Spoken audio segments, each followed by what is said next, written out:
बहराइच जनपद के रुपैडिया थाना क्षेत्र में आगामी ईद पर्व को शांतिपूर्वक मनाने के उद्देश्य से थाना परिसर में एक शांति कमेटी की बैठक आयोजित की गई, जिसकी अध्यक्षता वरिष्ठ समाज सेवी डॉक्टर सनत कुमार शर्मा ने की।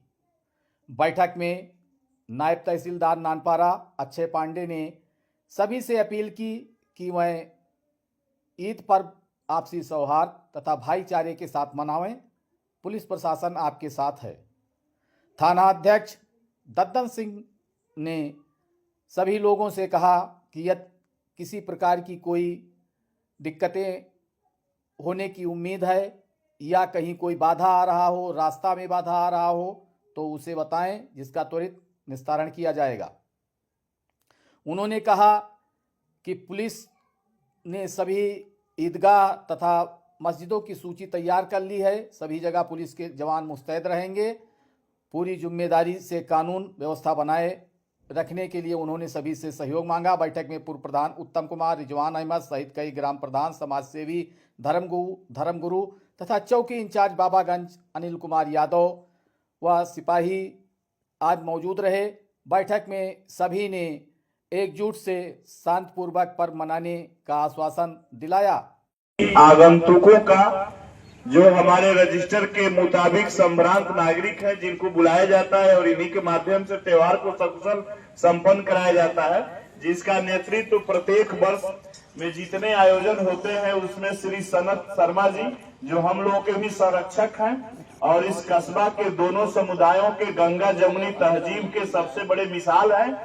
जो जैसे हमारे इमाम साहब हैं और हमारे कमेटी के एक सुशील जी हैं, जैसे इमाम साहब कहते हैं कि एक सिक्के के हम लोग दो पहलू हैं। तो यहाँ देखिए, अभी हम लोग होली का त्योहार बड़े सकुशल तरीके से संपन्न कराया है, जिसमें इमाम साहब की तथा अन्य लोग दान रहा है। मस्जिद उन्होंने रोजा अफ्तारी कराया। तो ये देखिए मिसाल है हमारे रुपैडिया कस्बे की, और हमारे जो है अमन चैन पसंद सारे लोग हैं और बिल्कुल बहुत अच्छे तरीके से आपने मनाया। तो होली के त्यौहार के लिए बहुत बहुत बधाई और आने वाले ईद के त्यौहार के लिए ढेर सारी शुभकामनाएं। और मैं ये बताना चाहता हूं कि हमारे पूरे रुपैडिया थाना क्षेत्र में 22 ईदगाह है, 22 ईदगाह है और मस्जिदों की संख्या अत्यधिक है, जिसमें 67 के करीब मस्जिद है। तो जुमे की जो नमाज होगी शुक्रवार को, जो अंतिम जुमा होगा ईदगाह से, ईद के दिन से पूर्व 28 तारीख को अलविदा की नमाज होगी। तो सभी ड्यूटियां लग गई हैं। इमाम पढ़ाने वाले जो लोग रहते हैं उसको लेकर के हमारे सभी मस्जिदों पर कहीं कोई समस्या नहीं है। यदि कहीं कोई समस्या हो तो आप अवगत करावें।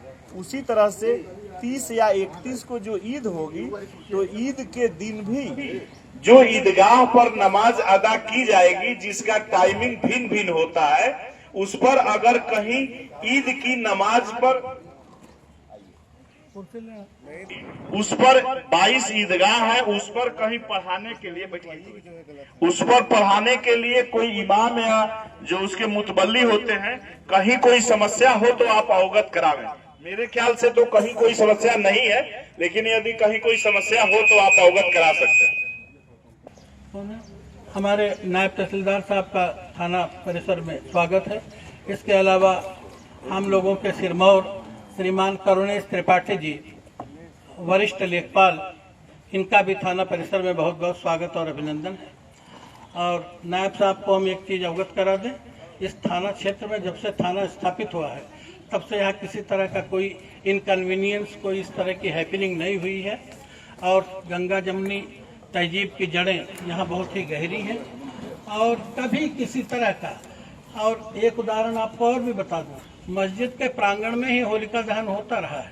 एसडीएम साहब को उस दिन मैं लेकर के गया था और वो सीओ साहब भी थे, उसके बाद में वो एडिशनल एसपी साहब भी थे, सबको दिखाया। हमने कहा इतने दिन सर्विस में रहे हैं, आगे और रहेंगे, कोई इस तरह का एग्जाम्पल है? उन्होंने कहा नहीं। क्या शुभ नाम पड़ता है आपका? पांडे जी। कहाँ के रहने वाले? ओहो, प्रणाम प्रणाम प्रणाम प्रणाम। भैया स्वागत करिए तालियों से पांडे जी का। बहुत बहुत धन्यवाद, बहुत बहुत धन्यवाद। बहुत मन प्रफुल्लित हुआ, बहुत हर्षित हुआ। डॉक्टर सनत कुमार शर्मा कहते हैं हमको जी। क्या 34 साल तो हम ही को हो गए इस तरह जो है प्रोग्राम होते हुए चले आए हैं। किसी किस्म की कोई बाधा या कोई परेशानी किसी को भी नहीं हुई। और भाई अगर हमने त्यौहार मनाया है, त्यौहार मनाने से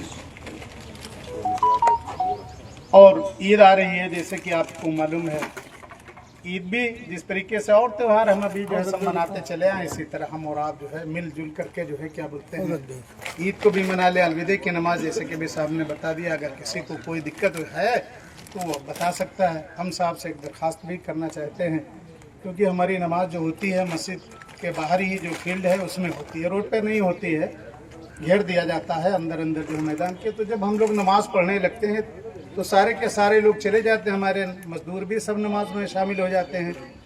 तो उस वक्त जो है प्रशासन की हमें ज़रूरत होती है, सिर्फ इसलिए कि कोई जानवर हमारे मजमे में ना आ जाए। सब लोग नमाज पढ़ेंगे तो हो सकता है कोई जानवर, गंदा जानवर है या और कोई जानवर है, बीच में नमाज पढ़ने की कंडीशन में हालत में ना आ जाए। तो उसके लिए कुछ हम खुसूसी जो है ड्यूटी चाहते हैं कि साहब उस वक्त लगा देंगे। बाकी हम लोग सब तरफ से बंद कर लेते हैं, सिर्फ एक हिस्सा खुला रहता है जिधर से जाना होता है, बस उसी की जानिब जो है चाहे होमगार्ड लगा दें, जिनकी भी चाहे ड्यूटी लगा दें, सिर्फ जानवर को जो है क्या बोलते हैं देखते रहे। बाकी वहाँ कोई सी दिक्कत नहीं। और आशा ईद का मसला वहाँ भी जो है एक मसला आता है, क्योंकि मेन रोड के ऊपर हमारी ईदगाह है, तो बहुत सारे दुकानदार वहाँ जाते हैं। भाई मेले का मामला होता है तो लोग कि कुछ पैसे कमा लेंगे, वो लोग भी गरीबी किस्म के होते हैं। तो वो जो मेला लगाते हैं तो मतलब जो ईदगाह का हिस्सा है पूरब से लेकर के पश्चिम तक के, अगर कोई दुकानदार यहाँ बैठा है तो उससे भी मेरी दरख्वास्त है कि वो रोड के किनारे बिल्कुल नहीं लगाएगा।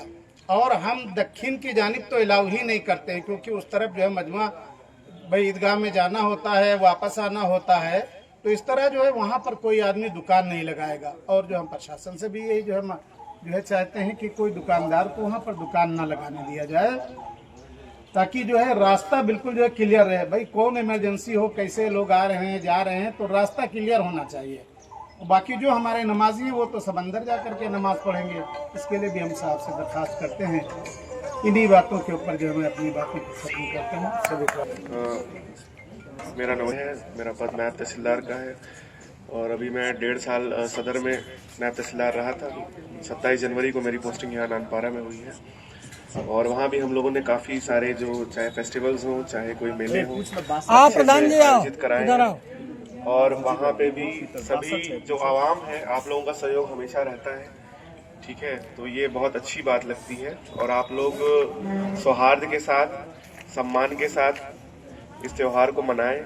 बहुत ही भाईचारे का त्यौहार है, ठीक है। आप लोग 1 महीना जो है कड़े परिश्रम के साथ भाई बिना पानी पिए बिना खाना खाए, ठीक है, बहुत उससे आप लोग उसको सेलिब्रेट करते हैं, तो बहुत अच्छे से किया जाएगा। बाकी प्रशासन का, पुलिस का पूरा सहयोग रहेगा। कोई भी परेशानी आती है उसको तुरंत हल किया जाएगा, ठीक है। बाकी जो साफ सफाई का आप कह रहे हो उसको भी करवा दिया जाएगा, ये साहब से बात हो जाएगी। तो और यही कहना है कि सौहार्द से मनाइए, सम्मान के साथ मनाइए, खुशी खुशी मनाइए। बाकी प्रशासन और पुलिस आपके साथ है।